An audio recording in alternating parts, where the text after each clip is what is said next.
يسعد لي مساكم حبايب قلبي، واهلا وسهلا فيكم في مطبخنا السوري.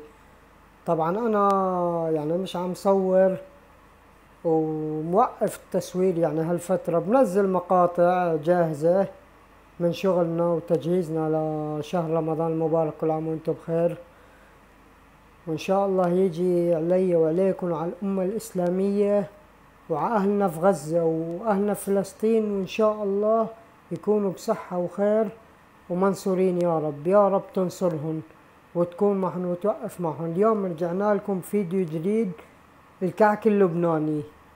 طبعا هذا الكعك اللبنانيين مشهورين فيه كتير حول العالم وبيحشوه كنافة نابلسية. طبعا هون عندي 4 كاسات طحين، طبعا انا زين هون على الميزان، هذا كيلو. وعندي كاستين مي فاتر 250 جرام كمان مثل الطحين، نص كيلو. طبعا انا زاينه على الميزان، ومشان اهلي وحبايبي في مصر ربي يسعدكم، يعني الكاسات هي نفسها الكوبايات. وهون عندي 3 معالق سكر كبار، طبعا السكر حسب الرغبة. وهون معلقة ونص خميرة، وانتو فيكم تحطوا ظرف خميرة فورية.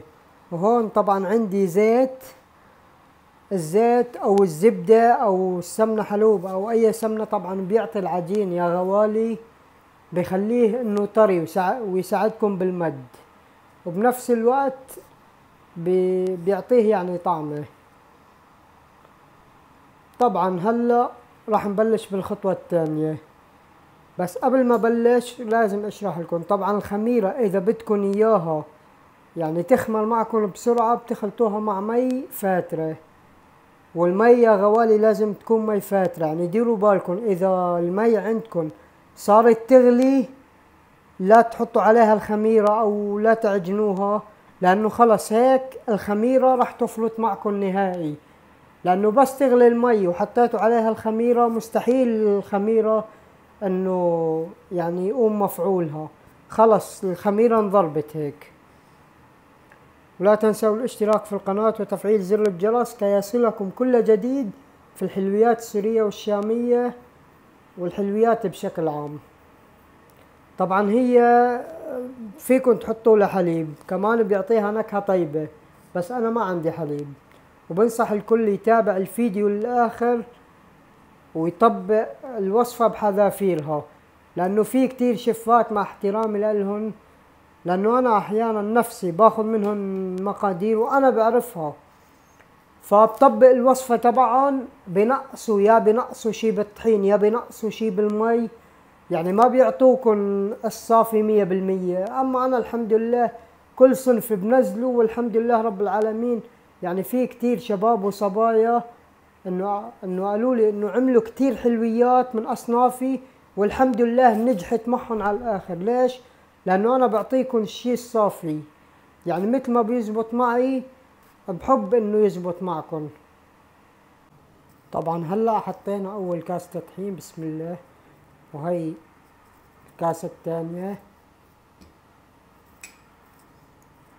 وهي الكاسة الثالثة، وهي الكاسة الرابعة. هيك عندي كيلو. هلا بدي احط لهم نص كيلو مي. طبعا مثل ما قلت لكم الكاسة 250 جرام يعني فل. بسم الله الرحمن الرحيم. وهلا بنضيف الخميرة عليهم يا غوالي. وطبعا بالصيف بنخليها قلت لكم من ساعة لساعة ونص تخمر، اما بالشتاء عكس، يعني من ساعة ونص لساعتين تخمر، مشان تضمنوا انه تنجح معكم ان شاء الله. بسم الله. هلا بنحط السكر،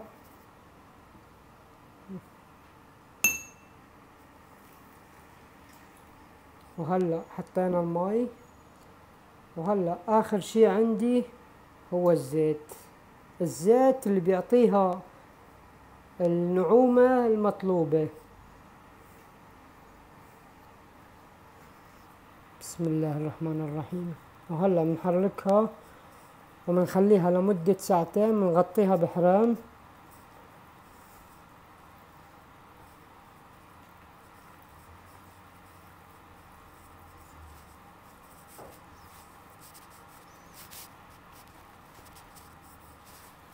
طبعا انا عندي ماكينة، بس مثل ما سبق وخبرتكم بفيديوهاتي القديمة انه ما برضى استعملها الماكينة مشان اللي ما عنده ماكينة.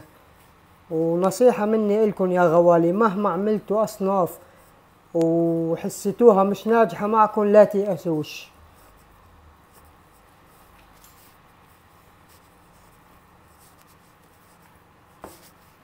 أهم شي لازم تفوتوا بقلب العجين لحتى تعرفوا شو ناقصه أو شو مزودين له أو شي. شوفوا لي على هالقوام ما شاء الله. طبعا هي بتكون طرية، انتوا لما بتكون تشتغلوا بتحطوا لها شوية طحين مو كتير. ما شاء الله. وكان صلوا على النبي يا غوالي. هي بعد ساعة ونص تقريبا، يعني لو خليتها لساعتين راح تقريبا توصل لهون العجينة. يعني هيك الخميرة عندي ممتازة 100% والحمد لله. واذا بدكم تعرفوا انه ناجحة ولا لا، هيك بوكس شايفين شلون؟ ما شاء الله. شوفوا لي شلون على هالقوام. وهلا بننتقل للخطوة اللي بعدها. طبعا اهم شي الطحين فيها مشان ما تلزق معكم. طبعا انا هلا شغلت الفرن على 180 درجة وراح بلش. بسم الله. نعملها هيك ونقلب على الجهة الثانية.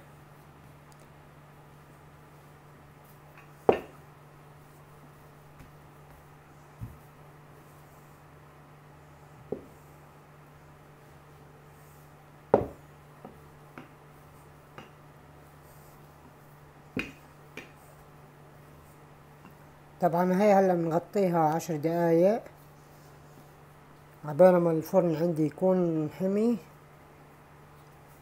وبدخلها على الفرن. وهلا رح نبلش بالكعك. بسم الله.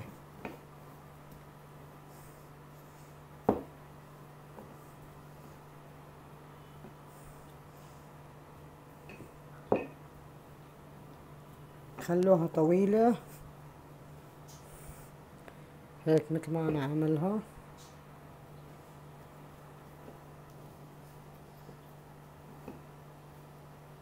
واخر شي بتفتحوا لها فتحة هون صغيرة.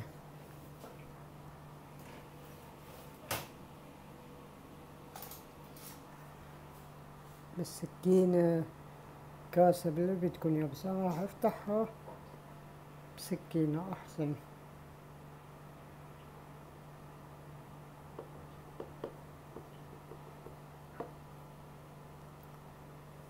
ومو تفتحوها كلها بس شوي.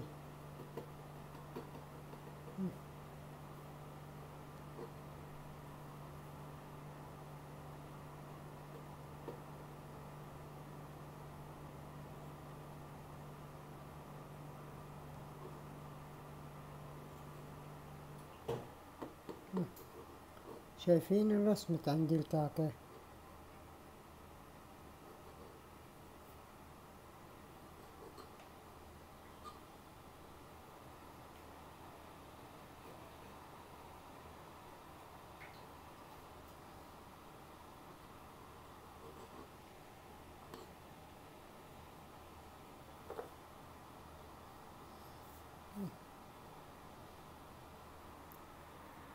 شايفين؟ هاي هي الكعكة اللبنانية. طبعا هلا انا قلصتهم وسويتهم دوائر. ويعطيكم العافية. ورجعنا لكم من جديد مع الشيف الشامي صلاح شاهين. شوفوا هالكعكات يا عيني، شوفوا هالكعكات استعدادا لرمضان. معكم الشيف الشامي صلاح شاهين.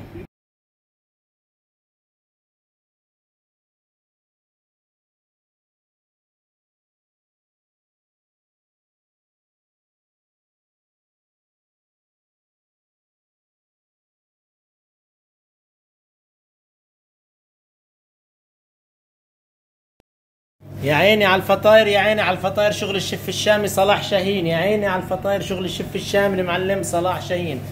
المقادير ان شاء الله في التعليقات.